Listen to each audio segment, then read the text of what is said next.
I have two daughters, both over 20. They graduated from college and moved back in with me because they couldn't find a job. The house is my late husband's house, Robert. For context, their dad and I got divorced 9 years ago. I got remarried to Robert and had my preteen son, Tom. The girls didn't have a good relationship with Robert. In fact, they hated him because of what their dad filled their heads with about him. They lived with their dad, they chose to, before going off to college. Robert passed away 6 months ago after a long battle with disease. It was just me and my son Tom.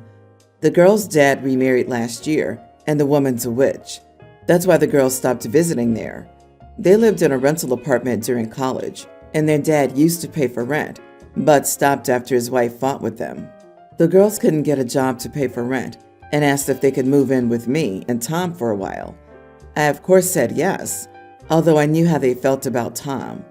They moved in and they were nice to Tom, but also distant. 2 days ago, I had an unexpected call and needed to leave the house. Tom was in bed all day because he was sick, and I asked the girls to look after him for 2 hours until I got back. I left quickly, then an hour later, I got a text from Tom asking me to come home because he threw up again in his room. He said he called for his sisters to help, but no one responded. I immediately tried to call them, but both lines were busy. I did my best to come home earlier, thinking the girls weren't home, but they were.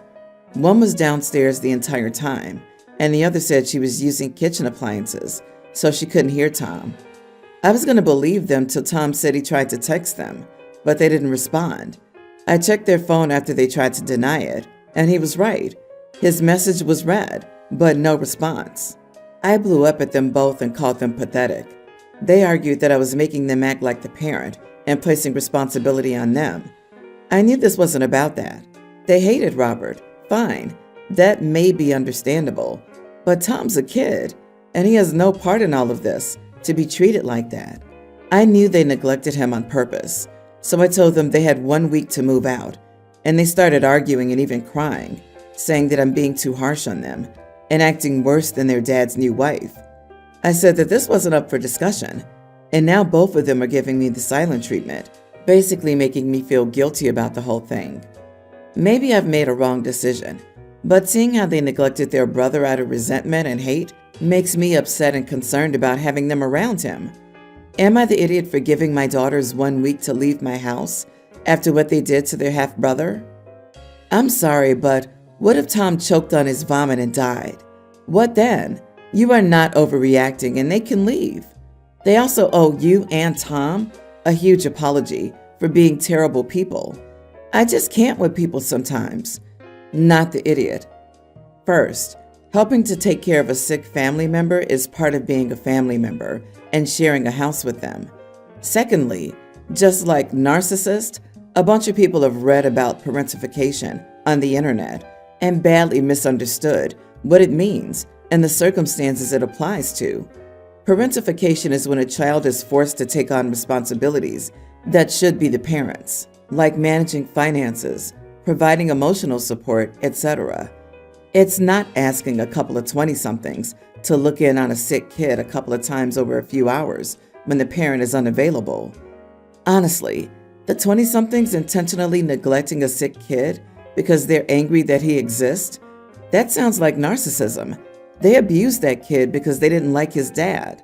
Until they display a level of maturity to respect you and your son, keep them away from your family. As of now, you're a crash pad. I bet that your ex-husband's wife was not a witch. She's just fed up with their BS. I would reach out to your ex-husband and his new wife to find out the real reason they were cut off. You caught them red-handed in lies, deceit, and abandonment of a child that they were responsible for, even if it was for an hour. Too many red flags to ignore. Everyone's the idiot here. I'm not defending their action, but imagine your parents get divorced, and approximately 2 years later, your mom's already remarried and had a new kid. You hate your mom's new husband, so much so that you have to move in with your dad. Then dad gets remarried, and you hate his new wife too, but he married her anyway.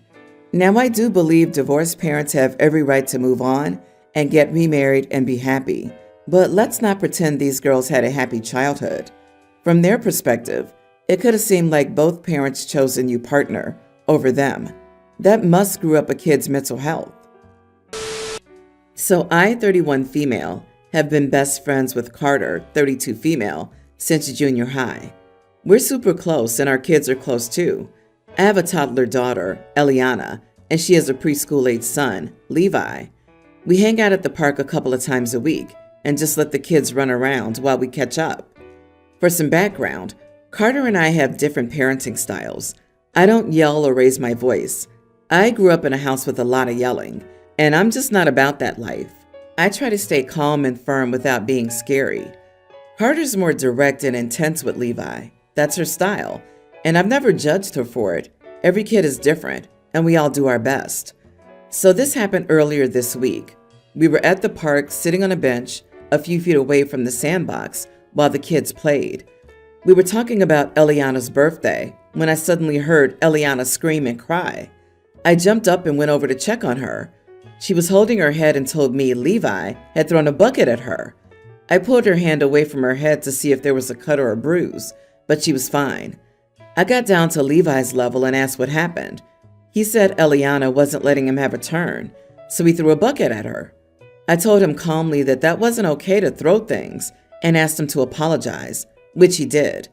Then I told Eliana she needed to share and take turns and asked her to apologize too.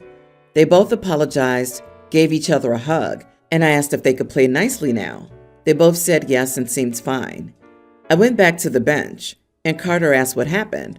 I told her, and she immediately gave me attitude and said, "I don't appreciate you parenting my child." I said I wasn't parenting Levi. I just said it's not okay that he threw a bucket at her. It's not okay if he throws anything at anyone. She rolls her eyes and says, "He's a boy. Boys will be boys."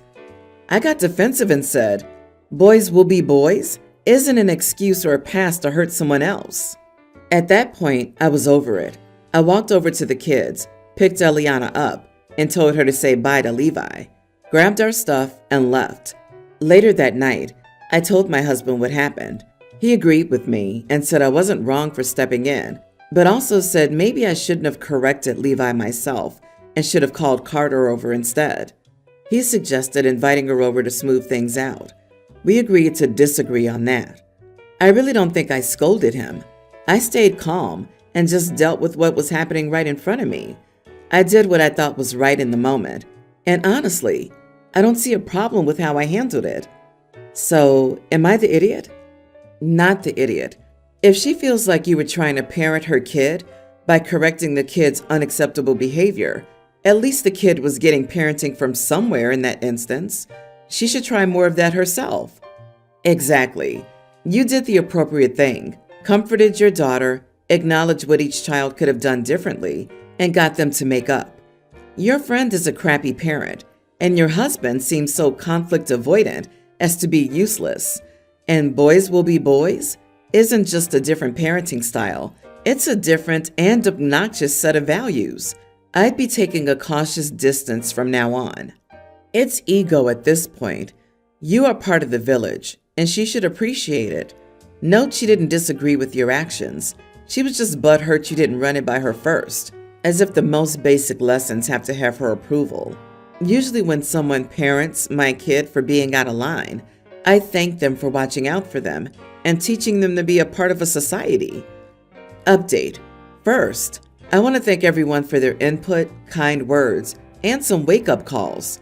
It gave me a lot to think about before I attempted to call and mend things with Carter, because I still felt very upset. I got the chance to speak with Carter and explain to her that the way that things went down and the words exchanged could have been prevented on both sides. I explained to her that my trying to resolve the issue between Elle and Levi wasn't meant to come off like I was undermining her parenting or anything of that sort. I also explained that when she gave me an attitude about not parenting her child and then defending myself, I was met with an attitude and dismissed with "boys will be boys." That really hurt me a lot. I made her understand how hurtful that phrase is and how it sounds like an excuse for her son's behavior because, to me, boys being boys are boys getting dirty, finding bugs, and being rambunctious, not physical with another child. She agreed and apologized for the way she handled it.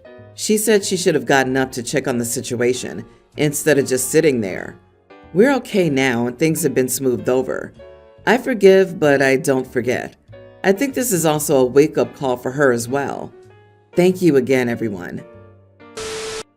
I, 48 female, my husband, 49 male, and my daughter, teen female, attended my mother-in-law's birthday party. It was a large family gathering that included father-in-law, brothers-in-law, sisters-in-law, uncles, aunts, nephews, and nieces. Now, there's this brother-in-law, 54 male, whom I shall name as Ken for this purpose, and he happened to be my husband's oldest brother. The thing about Ken is that he has this constant habit of lecturing my husband. For example, he was questioning why my husband had bought a Korean car, saying that they were no good and that he should have bought a Japanese or a German one instead. And other things like, why on earth did you buy this jacket and jumper? They don't suit you at all. Have you bought the gifts for your mother? They better not be the same cheap stuff that you didn't put any thought into. At first, I chalked this up as an older brother looking out for his younger bro, but then the tone and words he used seemed overbearing. Not even my husband's mother and father nagged him like this, at least not in front of others. And as I've learned, Ken only targets my husband and doesn't boss his other siblings like that. My husband doesn't react too strongly when his older brother goes in at him. He nods along and says, "Okay then. I mean, I've tried telling my husband that he should just tell his big bro to lay off him already." Anyways, here comes the issue. We were having dinner at the table, talking about random topics that came to mind. One of my sisters-in-law was asking if we had made any holiday plans. My husband mentioned that we're going to the Maldives soon, and of course Ken butted in. He was like, "Oh really? So who organized this trip?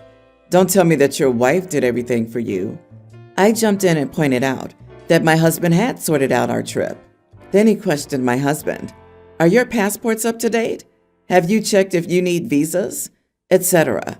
And after my husband answered everything, he said, "Wow, good boy, you're stepping up." Honestly, I was pretty peeved about this and thought this could not go on forever. As soon as Ken left to go to the bathroom, I made an excuse to leave the dining room and waited outside for him. When he came back out, I spoke with him. I told him as nicely as I could, "You need to stop treating my husband like he's a kid and show him some respect." Let's just say Ken didn't like the way I confronted him. At first, he acted all confused and in denial, saying he wasn't disrespecting my husband. I kept insisting that he was. Once he reacted aggressively, "Who the heck do you think you are? What's it got to do with you?" That's when I finally lost my cool. The commotion obviously got heard, and we had to get split up. It made the rest of the birthday party awkward after that. My other brother-in-law and sisters-in-law were saying to me that it shouldn't be my place to speak on my husband's behalf. And if he feels discomfort over what Ken said to him, then he should be the one speaking up. With all things considered, am I the idiot? Who do you think you are? His wife. That's who you are. Not the idiot at all. Ken sounds super overbearing, and honestly, it's weird that he only targets your husband like that. I get that some people think it's a sibling thing. Still, there's a line between teasing and just being straight up disrespectful, especially in front of everyone else. If your husband isn't comfortable standing up for himself, it makes sense that you'd want to step in. No one wants to watch their partner get talked down to like a child. You are the idiot. I don't think you should have cornered your brother-in-law alone. I think you did exactly what your brother-in-law does. You spoke for your husband. I would have said something right then and there to stand up for your husband in front of everyone. Wow, who died and made you the boss parent of my husband? When you pay for our trip, then you can have an opinion. Otherwise, butt out, brother-in-law. Why do you just assume husband did nothing for the trip, hasn't updated passports, etc.? Do you forget to do those things for your trips? Is that why you think he needs reminders? Actually, I think your husband's doing just fine with his brother. His response, "Okay then," is the Southern version of "bless your heart." Agreed. You're sticking up for your husband, which is basically babying him, the same way your brother-in-law is. Either stop him by changing the topic, like an adult, or let your husband deal with it himself. I have this same issue with my in-laws and how they treat my husband. but it doesn't really bother my husband enough for him to say anything, so I don't either. He's an adult after all. I, female 26, and my boyfriend 25, attended a mutual friend's wedding. They're very close friends and brought my boyfriend and me together. My boyfriend and I are coming up on our 3rd anniversary, and things are getting serious. Enough so that I very much wanted to marry him. He's sweet, chatty, typically considerate, and empathetic. He's the person who I thought was the first to show me what a truly healthy and compassionate relationship was like. He's very serious about us too. We've had long talks about marriage, and it seemed we agreed, with no formal declaration. We'd even gotten as far as looking at rings, so the chance of a proposal was more of a when, not if. A few weeks before the wedding, we and the engaged couple were hanging out. The topic of weddings was very prevalent, and my boyfriend cracked a joke about proposing at our friend's wedding. The to-be groom joked back and said, "That'd be funny as heck." This was followed by the bride-to-be and myself both shutting it down, trying to be serious, but also not thinking he was serious. He was. During the reception, everyone gave their speeches and people got their food. While our table was waiting, my boyfriend went up to the DJ, and after, they played my boyfriend and my favorite song to scream and sing in the car together, "Story of My Life" by One Direction. I look at him smiling, and he looks around. All of a sudden, he grabs a fork, stands up, and begins clanging on a glass. Immediately, the whole dining room looks over. I stand up and whisper the words, "Not right now." His face drops, and he yells a mix of, "I'm sorry, I was just joking." After he sat back down, I verbatim said, "Let them have their moment. Let's make this our own." He wouldn't even look at me. When it was time to get our food, he immediately went toward the exit. I followed and tried to catch up to him, but couldn't find him. I texted him twice and called him a couple times, but got no answer. So I went back to the reception. After not hearing from him for about an hour and a half, he returns, sits down, and doesn't even look at me. The rest of the night was horrible. He looked like his dog just died, and I was trying to make the best out of the night, but I felt like I was just in his shadow. I was prepping for a breakdown and maybe a fight in the car, but he only said, "I don't want to talk about it right now." And then the drive was just quiet and awkward. He sent me this long text about how hard it was to get the ring, how he felt rejected by his closest person, and that I embarrassed him. I tried to explain that it wasn't that I didn't want to marry him. It was our best friend's wedding, and they deserved that moment. We should create our own and not piggyback on theirs. He got offended and said that if I wanted to marry him, I wouldn't have stopped his proposal in front of everybody. This situation perplexes me. I've never seen the appeal of proposing at someone else's wedding and tried to handle the situation in a way that I felt was calm and chill, but he's very adamant that I ruined the proposal, made him look like an idiot, and thus I'm the idiot. Am I missing something? Should I admit I was wrong and just have let his proposal go at our friend's wedding? Not the idiot. It was in bad taste for him to propose at the wedding. It would have been unfair to the bride and groom, not to mention tacky. He needs to get over it and move on. He chose the worst options out of all the possible scenarios to propose. You did the right thing by stopping him. No one knew he would propose, so he shouldn't feel embarrassed. The more I think about it, the more I wonder if he didn't want to plan the whole proposal. He kept talking about proposing in front of everyone. He completely ignored the person he wanted to marry and the ones getting married. I bet he was like, "Oh man, this is perfect. It'll be the perfect setting. Everyone will already be there. It'll look romantic. And there'll already be photographers there. A free date night he didn't have to plan." Otherwise, he would have listened to the woman he wanted to marry and not done it then. OP, please look at this situation for exactly what it is, a red flag. If he can't be an adult about this and keeps sulking, you have some thinking to do. Take a good hard look at his behavior. Is he the bride at every wedding and the corpse at every funeral? What he attempted was incredibly wrong. He's not as empathetic as you think. Agreed. Girl, his behavior will only get worse after marriage. I know you're young, So you think you know him better than some internet randos, but if you ignore this now, you will only end up paying a bigger price later.